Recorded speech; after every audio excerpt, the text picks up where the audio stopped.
Al, did you get more hummus on the way home from work? Shh. What? What are you doing? There's a bird in the garden, and I haven't seen this one before. Oh, hang on, I'll grab these.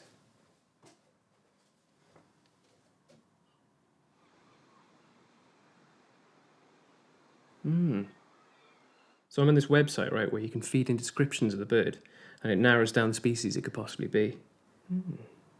So you give me something, and I'll type it in.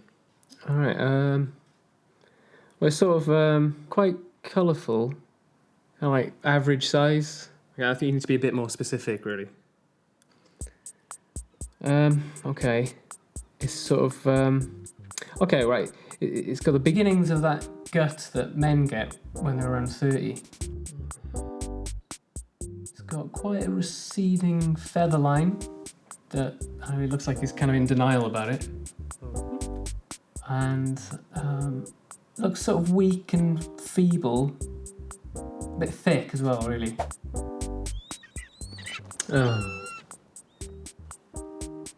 Oh, it's a shame, isn't it? It might come back later, maybe.